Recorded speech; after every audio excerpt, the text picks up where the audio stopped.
Ito ang kalipunan ng mga pinakamalalaki at pinaka-importanteng balitang dapat yung malaman. Ako po si Ted Filon. Ako naman po si Zarina Guevara. Abay, kanselado na ang passport daw ni dating Congressman Sal Dicon na dawit nga sa anomalya sa flood control projects. Mismong si Pangulong Bongbong Marcos pa ang siya nag-anunsyo sa kanselasyon ng passport ni Ko. Kaya kanyang inaatasan ang Foreign Affairs Department at maging ang PNP na makipag-ugnayan sa iba't ibang mga embahada para daw matuntun na ang sinasabing puganteng si Ko. Ayon po naman sa abogado ni Ko na si Attorney Ruy Rondain, kakatanggap lamang niya ng kopya ng motion ng Ombudsman para kansilahin ang pasaporte ng kanyang kliyente.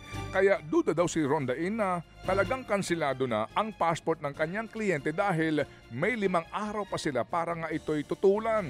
Pero sabi ho naman mismo ni Foreign Affairs Secretary Maria Teresa Lazaro, tuluyan na pong nakansila ang passport ni Ko eksakto alas 5 ng hapon kahapon.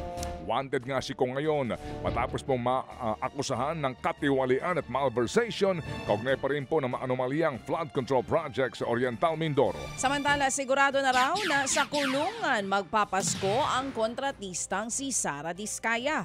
Mismong ang Pangulong Bongbong Marcos Jr. din ang nagkumpirma na kusang loob na sumuko si Diskaya sa NBI kahit wala pa itong arrest warrant. Naharap po si Sara Diskaya sa kasong graft at malversation kaugnay ng 96.5 million pesos na flood control project sa Davao Occidental. Hindi naman kasama ni Sara ang asawang si Curly Diskaya na kasalukuyang hawak naman ng Senado. Gagawin daw nila ang lahat para mabasura ang kaso. Ayon naman kay Secretary Dizon, umpisa pa lamang ito at marami pang kakasuhan at makukulong. Sa ilang pang balita, pinunuho naman ng Commission on Audit ang higit na 1 bilyong pisong sobrang pondo ng MMDA.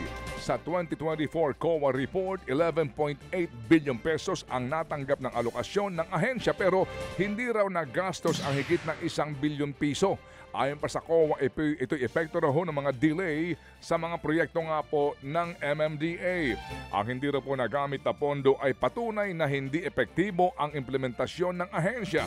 Nangako naman po ang MMDA na maglalabas ng quarterly memo para po ma-monitor ang kanilang mga proyekto. Samantala, pinupuna ngayon ang Mala World Tour na 2 buwang biyahe sa ibang bansa ni Davao City Congressman Paulo Polong Duterte. Base po sa hiling niyang travel clearance kay House Speaker Bogie D, lumalabas na balak niyang bumisita sa 17 lugar sa iba't ibang mga bansa. Kabilang po dyan ang ilang bansa sa Asia, Europa at maging sa Amerika.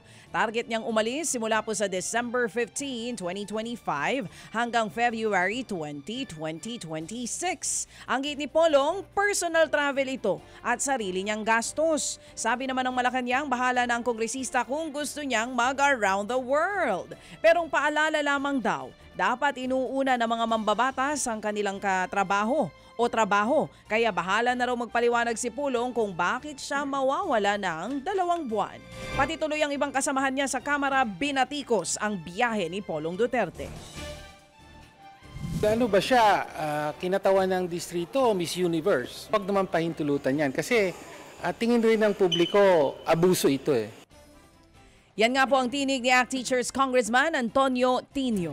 Sa iba namang mga balita, pinuna ng Malacanang ang payo ni Senador Robin Padilla na magtago na lamang si Senador Bato de la Rosa. Una ho kasing sinabi po ng Senador na huwag daw sanang magpahuli sa banyaga si Senador Bato de la Rosa. Sakali nga pong totoo ang balitang naglabas na po ng arrest warrant ang ICC. Giit ng palasyo, hindi dapat pinapayuhan ni Padilla si Bato na magtago dahil dapat itong sumunod sa batas. Halos 1 buwan na pong absent ngayon si Bato sa Senado. Mula yan nang sabihin po ni Ombudsman Boying Remulla noong pong Nobyembre na meron na siyang unofficial copy ng arrest warrant ni De La Rosa. Pero hanggang ngayon ay wala pa rin pong kumpirmasyon ang mismong ICC kung meron nga pong arrest warrant.